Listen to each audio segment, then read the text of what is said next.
السلام علیکم ورحمۃ اللہ وبرکاتہ۔ امید کرتی ہوں آپ سب خیریت سے ہوں گے۔ آج ہم اپنے پارے تلک الرسل، اپنے تیسرے پارے تلک الرسل کی آیت نمبر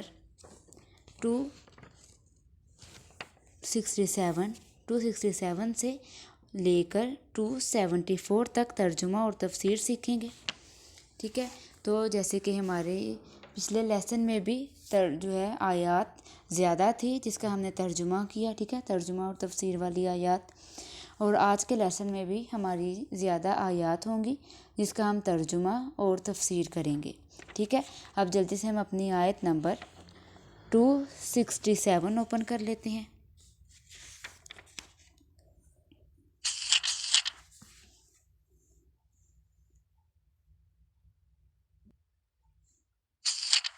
جی، تو ہم نے اپنا تلک الرسل کا پیج نمبر 42 اوپن کر لیا ہے، ٹھیک ہے، جو ہمارا 16 سطری قرآن پاک ہے اس پہ، اور آپ چوتھی لائن سے دیکھیں جہاں سے رکوع کمپلیٹ ہو رہا ہے، بالکل اس سے آگے سے آج کا ہمارا لیسن سٹارٹ ہوگا۔ ٹھیک ہے، اس پیج کی چوتھی لائن سے یا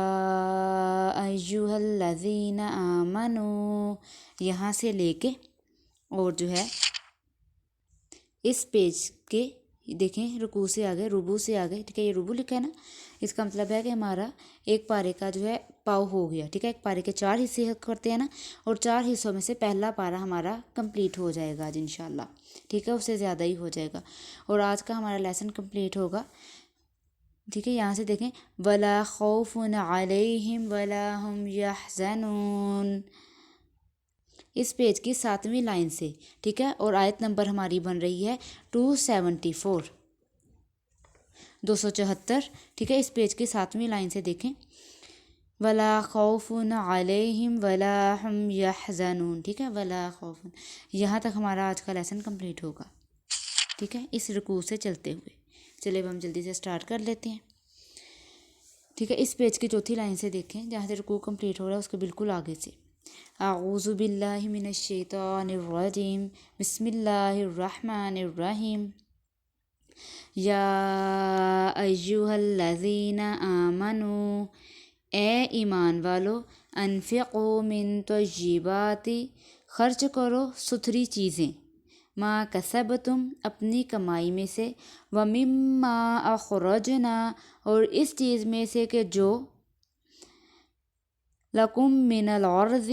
ہم نے پیدا کیا تمہارے لیے زمین سے، اخرجنا، ہم نے نکالا یا ہم نے پیدا کیا، لکم، تمہارے لیے، من الارض، زمین سے۔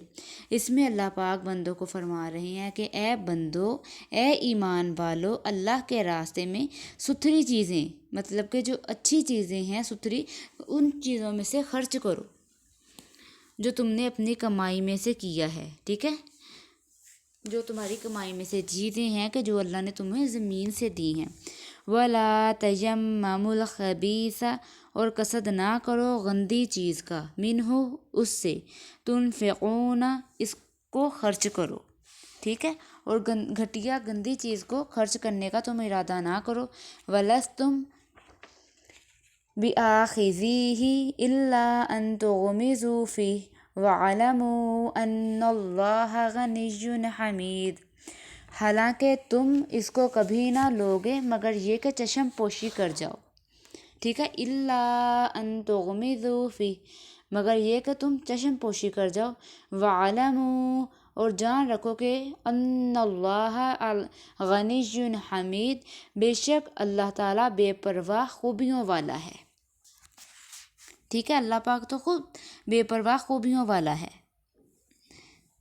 اب اس میں کیا فرمایا جا رہا ہے کہ نکارہ چیز کی طرف نیت مت لے جایا کرو کہ اس میں سے خرچ کر دو، حالانکہ ویسی ہی چیز اگر تم کو تمہاری حق، ٹھیک ہے، تمہارے حق واجب کے عوض یا سوغات میں دینے لگے تو کبھی اس کے لینے والے نہیں، ہاں مگر چشم پوشی اور رعایت کر جاؤ تو اور بات ہے کہ تم گھٹیا چیز کبھی خود کے لیے پسند نہ کرو گے، لیکن ہاں ویسے اگر کبھی تم رعایت کر جاؤ کہ چلو کہہ دو کوئی بات نہیں کر دیتی ہے، وہ علیحدہ بات ہے، لیکن تم کبھی بھی اپنے لیے گھٹیا چیز پسند نہیں کر سکتے۔ ٹھیک ہے، جب اپنے لیے نہیں پسند کر سکتے نا، اللہ پاک نے فرمایا، تو دوسروں کے لیے بھی بری چیز کو، گھٹیا چیز کو پسند نہ کرو، دوسروں کے لیے بھی اچھی چیز کو ہی پسند کرو۔ الشیطان یعیدکم الفقر ویأمرکم بالفحشاء، شیطان وعدہ دیتا ہے تم کو تنگ دستی کا اور حکم کرتا ہے بے حیائی کا۔ ٹھیک ہے، اب اس میں کہا جا رہا ہے کہ شیطان تم کو محتاجی سے ڈراتا ہے کہ اگر خرچ کرو گے یا اچھا مال خرچ کرو گے تو محتاج ہو جاؤ گے۔ وَيَأْمُرُكُمْ بِالْفَحْشَاءِ، اب اس سے مراد کیا ہے؟ حکم دیتا ہے تم کو بے حیائی کا۔ اب اس سے مراد کیا ہے کہ شیطان تم کو محتاجی سے ڈراتا ہے کہ اگر خرچ کرو گے یا اچھا مال خرچ کرو گے تو محتاج ہو جاؤ گے۔ وَاللَّهُ يَعِدُكُمْ مَغْفِرَةً مِّنْهُ وَفَضْلًا، اور اللہ تعالیٰ وعدہ دیتا ہے تم کو اپنے بخشش اور فضل کا، اور تم کو اللہ تعالیٰ وعدہ دیتا ہے، اللہ پاک تم سے وعدہ کرتا ہے خرچ کرنے پر اور اچھی چیز خرچ کرنے پر، ٹھیک ہے۔ اور اللہ پاک فرماتے ہیں کہ اگر تم اچھی چیز خرچ کرو گے، کہ میری راہ میں اچھی چیز دو گے، تو پھر آگے کیا فرماتے ہیں کہ اللہ پاک تم سے وعدہ کرتے ہیں مغفرتاً، بخشش کا، کہ اس کے بدلے اللہ پاک تمہارے گناہ کو معاف فرما دیں گے، اور جو ہے اللہ پاک جو ہے وہ بہت زیادہ دینے والے ہیں۔ یعنی چونکہ نیک جگہ خرچ کرنا اطاعت ہے، اللہ تعالیٰ کی فرما برداری اللہ تعالیٰ کی اطاعت ہے، اور اطاعت سے معصیت کا کفارہ ہو جاتا ہے، لہذا اس سے گناہ بھی معاف ہوتے ہیں، اور اللہ تعالیٰ کسی کو دنیا میں بھی اور آخرت میں تو صحیح، ٹھیک ہے، سبھی کو خرچ کا عوض بھی زیادہ کر کے دیتے ہیں، دنیا میں بھی اس کے مال میں برکت ہو جاتی ہے، اور اللہ پاک اگر جو ہے تم خرچ کرتے ہو تو آخرت میں تو اس کی عوض جو اس کا بدلہ ملنا ہی ملنا ہے۔ واللہ واسع علیم، اور اللہ بہت کشائش والا ہے، سب کچھ جانتا ہے، اور اللہ پاک تو وسعت والے ہیں اور وہ سب کچھ دے سکتے ہیں، اور وہ خوب جاننے والے بھی ہیں۔ علیم آیا کہ وہ خوب جاننے والے بھی ہیں، کہ نیت کے موافق ثمرہ دیتے ہیں، اور یہ سب مضامین بہت ظاہر ہیں، لیکن ان کو وہی سمجھتا ہے جس کو دین کی فہم ہو، جس کو دین کی سمجھ ہو۔ اب آگے کیا آیت آ رہی ہے؟ یؤتی الحکمۃ من یشاء، وہ عنایت کرتا ہے حکمت اپنی جس کو چاہتا ہے، ومن یؤت الحکمۃ، اور جس کو سمجھ ملی ہے، ٹھیک ہے، حکمت ملی ہے، فقد اوتیہ، اس کو بڑی خوبی ملی، فقد اوتیہ، پس تحقیق اس کو دی گئی، خیراً کثیرا، بڑی نصیحت، وما یذکر، اور اس کو وہی قبول کرتے ہیں، الا اولو الالباب، اولو الالباب، مگر جو عقل والے ہیں، ٹھیک ہے، اب نصیحت کو، عقل کو وہی قبول کرتے ہیں جو عقل والے ہیں، جس کو عقل ہے،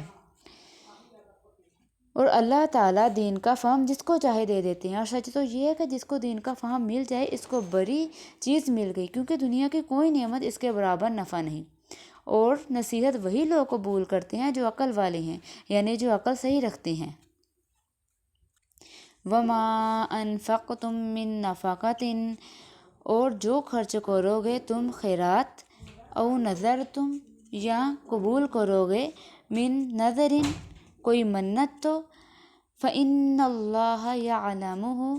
تو بس بے شک اللہ تعالیٰ کو سب معلوم ہے، اللہ پاک سب جانتا ہے، وما للظالمین من انصار، اور ظالموں کا کوئی مددگار نہیں۔ اور تم لوگ جو کسی قسم کا خرچ کرتے ہو یا کسی طرح کی نظر مانتے ہو، سو اللہ تعالیٰ کو سب کی یقیناً اطلاع ہے، اور بے جا کام کرنے والوں کا قیامت میں کوئی ہمراہی نہیں ہوگا۔ ان تبدوا الصدقات فنعما ہی، اور اگر ظاہر کر کے دو خیرات تو کیا اچھی بات ہے، وَإِن تُخْفُوهَا وَتُؤْتُوهَا الْفُقَرَاءَ، اور اگر اس کو چھپاؤ اور فقیروں کو پہنچاؤ، فَهُوَ خَيْرٌ لَكُمْ، تو وہ بہتر ہے تمہارے حق میں، وَيُكَفِّرُ عَنْكُم مِّن سَيِّئَاتِكُمْ، اور دور کرے گا کچھ گناہ تمہارے، واللہ بما تعملون خبیر، اور اللہ تمہارے کاموں سے خوب خبردار ہیں، خوب جاننے والے ہیں۔ اگر تم ظاہر کر کے دو صدقات کو، ٹھیک ہے، تب بھی اچھی بات ہے، اس میں اللہ پاک نے فرمایا فَنِعِمَّ مَا تو پھر بھی بہت اچھی بات ہے۔ اور اگر ان کا اخفا کرو، چھپا کے دو، چھپا کے دو فقیروں کو، تب بھی اخفا تمہارے لیے زیادہ بہتر ہے، اور اللہ تعالیٰ اس کی برکت سے تمہارے کچھ گناہ بھی دور کر دیں گے، اور اللہ تعالیٰ تمہارے کیے ہوئے کاموں کی خوب خبر رکھتے ہیں۔ چونکہ بہت سے صحابہ رضی اللہ تعالیٰ عنہما کفار کو جو ہے مصلیحت خیرات نہ دیتے تھے کہ شاید اسی تدبیر سے کچھ لوگ مسلمان ہو جائیں، اور رسول اللہ صلی اللہ علیہ وآلہ وسلم نے بھی یہی رائے دی تھی کہ اس لیے اس آیت میں دونوں طرح کے خطاب کر کے ارشاد فرماتے ہیں کہ اے محمد صلی اللہ علیہ وآلہ وسلم، ان کافروں کو ہدایت پر لے آنا کچھ آپ صلی اللہ علیہ وآلہ وسلم کے ذمہ واجب نہیں۔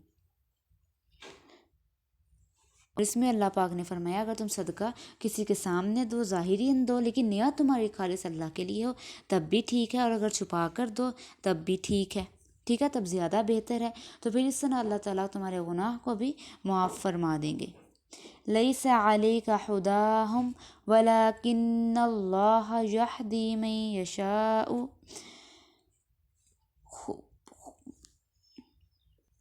تیرے ذمہ نہیں ان کو راہ پر لانا، اور لیکن اللہ جو ہے راہ پر لا دے جس کو چاہے، ٹھیک ہے۔ اب اس میں جو ہے اللہ پاک اپنے پیارے نبی کریم صلی اللہ علیہ وآلہ وسلم کو بھی فرما رہے ہیں کہ آپ کے ذمہ فرض واجب نہیں جس کے لیے اتنی دور دراز جو ہے اہتمام کیے جائیں، لیکن یہ تو خدا تعالیٰ کا کام ہے، اللہ پاک کی مرضی ہے، جس کو چاہیں ہدایت پر لے آئیں۔ آپ کا کام صرف ہدایت کا پہنچا دینا ہے، خواہ کوئی ہدایت پر آئے یا نہ آئے، اور ہدایت کا پہنچا دینا کچھ اس ممانعت پر موقوف نہیں، ٹھیک ہے۔ اب اس میں اللہ پاک نے فرمایا ہے کہ آپ بس ان کو ہدایت پہنچا دیں، اور آپ یہ پریشان نہ ہوں کہ وہ ہدایت پر کیوں نہیں آ رہے۔ وَمَا تُنْفِقُوا مِنْ خَيْرٍ فَلِأَنفُسِكُمْ اور جو کچھ خرچ کرو گے تم مال سو اپنے ہی واسطے ہے، کہ جو کچھ تم خرچ کرو گے اللہ کے راستے میں تو تمہارے اپنے لیے، اس کا اجر تم کو ہی ہوگا جو تمہیں قیامت کے دن ملے گا۔ وَمَا تُنْفِقُونَ اور جب تک خرچ کرو گے إِلَّا ابْتِغَاءَ وَجْهِ اللَّهِ اللہ کی رضا جوئی کے لیے۔ وَمَا تُنْفِقُوا اور جو خرچ کرو گے من خیرٍ خیرات یوفیٰ الیکم سو پوری ملے گی تم کو، وَأَنْتُمْ لَا تُظْلَمُونَ اور تمہارا حق بھی نہ جائے گا۔ وَمَا تُنْفِقُوا مِنْ خَيْرٍ اور جو خرچ کرو گے خیرات یوفیٰ الیکم سو پوری ملے گی تم کو، مطلب کہ جو کچھ اللہ کے راستے میں تم خرچ کرو گے تم کو اس کا پورا اجر بھی ملے گا، تمہیں اس کی پورا جو اجر و ثواب جو بنتا ہے سب ملے گا۔ وَأَنْتُمْ لَا تُظْلَمُونَ اور تمہارا حق نہ رہے گا، اور تم پر ظلم نہیں کیا جائے گا۔ اب اس میں فرمایا کہ جو تم مال خرچ کر رہے ہو یعنی اس کا عوض جو ہے ثواب وہ تم کو پورا پورا دیا جائے گا۔ وَمَا تُنْفِقُوا اس میں یہی فرمایا جا رہا ہے کہ جو کچھ تم خرچ کرو یوفیٰ الیکم وہ تم کو پورا پورا دیا جائے گا۔ لا تظلمون تم پر کچھ بھی ظلم نہیں کیا جائے گا، کہ تمہارا حق نہیں مارا جائے گا، اور اس کا پورا پورا اجر تمہیں آخرت میں مل جائے گا، اور تمہارے لیے اس میں ذرا کمی نہ کی جائے گی۔ سو تم کو اپنے عوض سے مطلب رکھنا چاہیے، اور عوض ہر حال میں ملے گا۔ پھر تم کو اس سے کیا بحث کہ ہمارا صدقہ مسلمان ہی کو ملے کافر کو نہ ملے۔ صدقات اصل حق ان حاجت مندوں کا ہے، ٹھیک ہے۔ اب اس میں فرمایا جا رہا ہے کہ تم یہ پریشان نہ ہو کہ یہ جو ہم صدقہ کر رہے ہیں کہ یہ کافر کو مل جائے گا یا کس کو مل جائے گا، کوئی بھی ضرورت مند ہے تم اس کو دے دو، ٹھیک ہے۔ جو نفلی صدقات ہیں، جو فرض زکوٰۃ ہے وہ تو مسلمان ہی کو دیتے ہیں، جو نفلی صدقات ہے اس کی بات ہو رہی ہے کہ تم جس کو بھی دے دو اس کا تمہیں اجر و ثواب پورا پورا مل جائے گا۔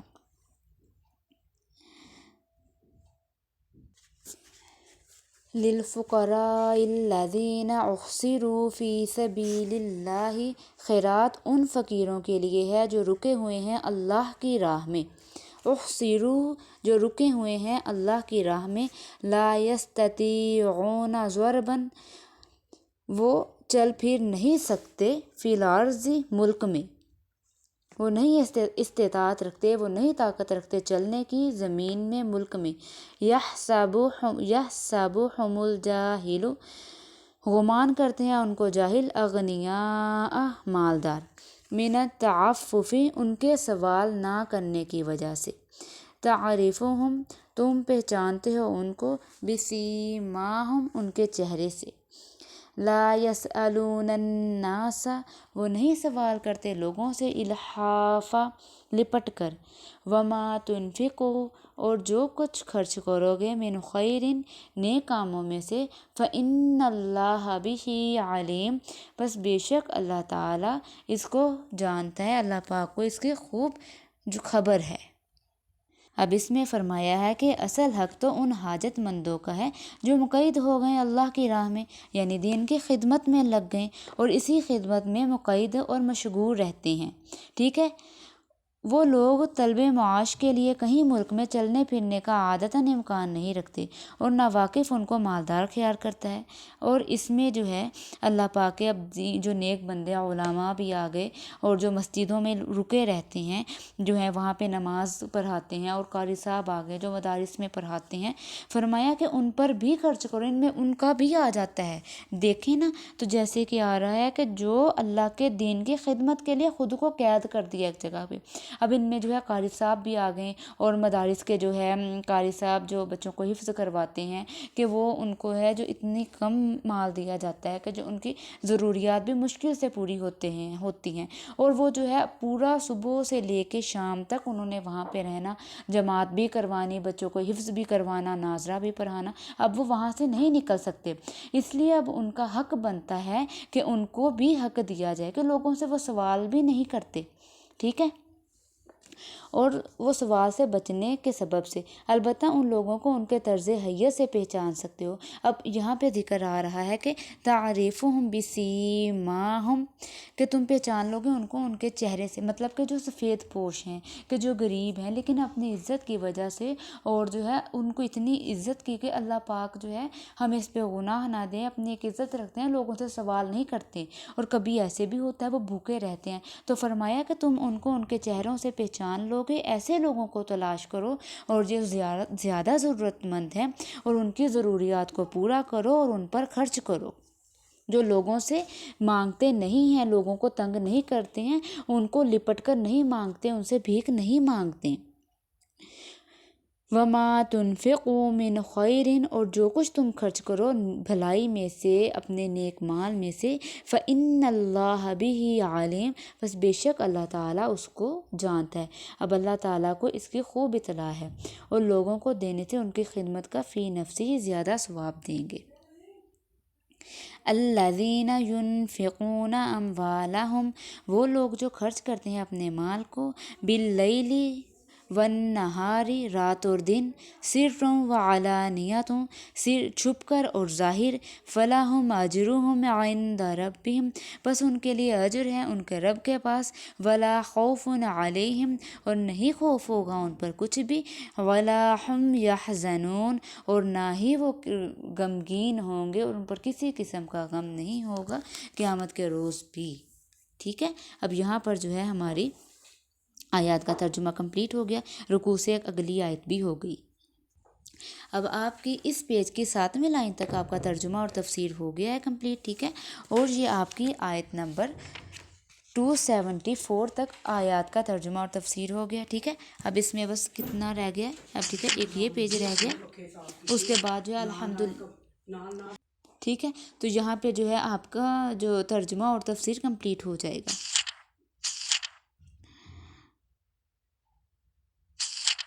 ٹھیک ہے۔ اب تھوڑی سی رہ گئی ہے، جو ترجمہ اور تفسیر کمپلیٹ ہو جائے گا سورہ بقرہ کا، ٹھیک ہے، اس کے بعد آپ کی اگلی صورت انشاءاللہ سٹارٹ ہو جائے گی، ٹھیک ہے۔ اب اس سے قبل کے رکوع میں اللہ کے راستے میں خرچ کرنے کا بیان تھا، اب اسی سے متعلقہ جو امور کا مزید بیان اس رکوع کی 7 آیات میں کیا گیا ہے، ٹھیک ہے۔ اب یہ جو ہم نے 7 آیات کا ترجمہ اور ٹھیک ہے ترجمہ کیا ہے تفسیر کے ساتھ، ٹھیک ہے، جس کی تفسیر مندرجہ ذیل ہے۔ اب اس میں شان نزول جو ہے طیب کے معنی عمدہ کیے گئے ہیں، کیونکہ بعض لوگ خراب چیزیں لے آتے تھے، اس پر یہ آیت نازل ہوئی تھی، اور بعض نے عموم لفظ طیب کی تفسیر جو ہے حلال سے کی ہے، کیونکہ پوری عمدہ جب تبھی ہوتی ہے جب حلال ہو، ٹھیک ہے۔ اب یہ اس وقت آتا ہے کہ آیات نازل ہوئی کہ جب لوگ جو ہے اللہ کے راستے میں دینے کے لیے گھٹیا مال لے آتے تھے، پھر جو یہاں سے لے کے یا ایھا الذین آمنو، ٹھیک ہے، اس چوتھی لائن میں جو آیت ہے وہاں سے یا ایھا الذین آمنو انفقوا من طیبات، اور یہاں سے لے کے ان اللہ غنی حمید، یہاں تک جو ہے یہ اس شان نزول جو ہے آیت کے نازل ہونے کی وجہ یہ تھی کہ لوگ گھٹیا چیزیں لے آتے تھے، پھر اللہ پاک نے آیت نازل فرمائی کہ تم جب اللہ کے راہ میں خرچ کرو تو عمدہ چیزیں، اچھی اچھی چیزیں خرچ کرو۔ اب 5ویں لائن دیکھیں تو 5ویں لائن میں ہے کہ وَمِمَّا أَخْرَجْنَا لَكُم مِّنَ الْأَرْضِ، اب اخرجنا سے اس کی طرف، بات کی طرف اشارہ ہے کہ عشری زمین میں عشر واجب ہے، ٹھیک ہے، اخرجنا کہ عشری زمین میں عشر واجب ہے۔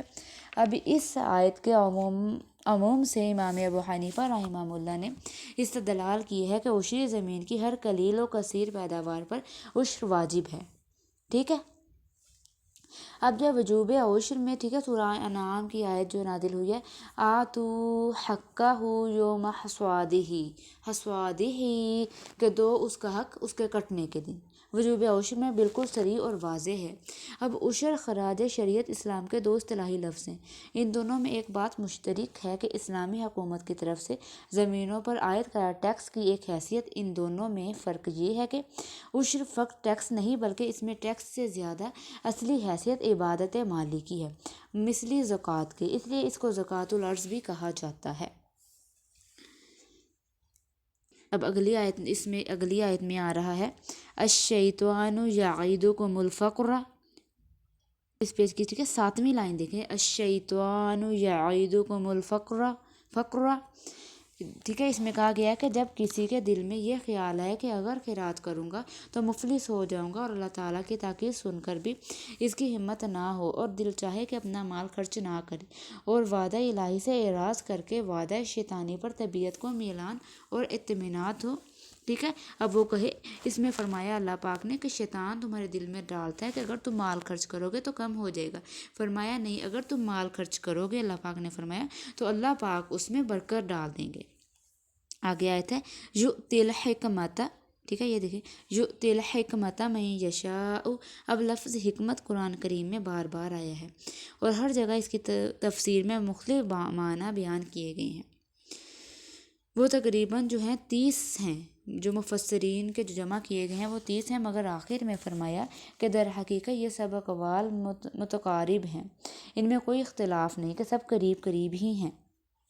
اب حکمت کے معنی سمجھ ہے، عقل ہے، دین کی سمجھ ہے، اور آگے آتا ہے کہ وَمَن یُؤْتَ الْحِکْمَةَ، ٹھیک ہے، یہاں سے دیکھیں، اور جس کو دی گئی حکمت بس اس کو دی گئی تمام بھلائیاں۔ اب اس کے معنی یہ ہیں کہ جس شخص کو حکمت دے دی گئی، اس کو خیر دے دی گئی، اس کو تمام بھلائیاں دی گئی۔ اب آگے ہے کہ وَمَا أَنفَقْتُم مِّن، ٹھیک ہے، آیت نمبر آپ کی 270 سے، وَمَا أَنفَقْتُم مِّن نَفَقَةٍ، یہاں سے لے کے وَمَا لِلظَّالِمِينَ مِنْ أَنصَارٍ، اب کسی قسم کے خرچ کرنے میں سب خرچ آ گئی، وہ بھی جس میں سب شرائط مذکورہ کی رعایت ہو، اور وہ بھی جس میں کل کی یا بعض کی رعایت نہ ہو، مثلاً فی سبیل اللہ نہ ہو، بلکہ معاشیت میں ہو یا انفاق میں ریا شامل ہو، ٹھیک ہے، اس میں ریا شامل ہو، یا انفاق کر کے اس پر احسان جتلانا ہو، یا حلال یا عمدہ مال نہ ہو، اسی طرح نظر کے عموم میں سب نظریں آ گئیں، مثلاً عبادت مالیہ کی نظر اسی مناسبت سے انفاق کے ساتھ نظر کو لائے ہیں، یا عبادت بدنیہ کی نظر ہو، پھر وہ مطلق ہو یا کسی امر پر معلق ہو، پھر یہ کہ اس کا ایفا کیا گیا ہو یا نہ کیا گیا ہو۔ اب جو مقصود اس کہنے سے یہ ہے کہ اللہ تعالیٰ کو ان سب چیزوں کا علم ہے اور وہ اس کی جزا دیں گے، اس لیے سنایا تاکہ حدود و شرائط کی رعایت کی ترغیب اور عدم رعایت سے ترہیب ہو، اور بیجا کام کرنے والوں سے وہ لوگ مراد ہیں جو ضروری شرائط کی رعایت نہیں کرتے، ان کو صریحاً وعید سنائی ہے۔ ٹھیک ہے، اب 12ویں لائن میں دیکھیں، 12ویں لائن کے آخر سے جو ہے آپ کی آیت نمبر 271 271 سے دیکھیں، ان تبدوا الصدقات فنعما ہی۔ اب اس آیت میں جو بظاہر یہ آیت فرض اور نفلی سب صدقات کو شامل ہے اور سب میں خواہی افضل ہے، اس میں دینی مصلحت بھی ہے کہ ریا سے جو ہے عابد ہے۔ اب فرمایا کہ جو ہے اگر تم کسی کے سامنے بھی دے دیا تو کوئی حرج نہیں، لیکن نیت جو ہے خالص اللہ کے لیے ہو، لیکن جو اخفا ہے چھپا کر دینا وہ زیادہ بہتر ہے، اس کی زیادہ فضیلت ہے۔ اور اس طرح ہے کہ کچھ لوگ شرماتے ہیں تو پھر وہ بھی اس سے بچ جاتے ہیں اور اس طرح ان کی مدد بھی ہو جاتی ہے۔ اور فرمایا کہ یکفر عنکم من سیئاتکم، اس سے اللہ تعالیٰ تمہاری برائیوں کو، تمہارے گناہ کو بھی مٹا دیں گے۔ اگلی آیت ہے کہ لیسا، ٹھیک ہے، نیچے سے دوسری لائن دیکھیں تھے، لیس علیک ہداہم ولکن اللہ یہدی من یشاء۔ اب اس آیت میں بتایا گیا ہے کہ نیت بھی تمہاری اصل میں اپنے ہی نفع حاصل کرنے کی ہے، اور واقع میں بھی حاصل خاص تم ہی کو ہوگا۔ ٹھیک ہے، کہ جو کچھ تم خرچ کرو گے، اب ان زائد پر کیوں نظر کی جاتی ہے کہ یہ نفع خاص اس طریقے سے حاصل کیا جائے کہ مسلمان ہی کو صدقہ دیں اور کافر کو نہ دیں۔ اب یہاں یہ بات بھی سمجھ لیجئے کہ اس صدقے سے مراد صدقہ نفلی ہے جس کا ذمہ کافر کو بھی دینا جائز ہے۔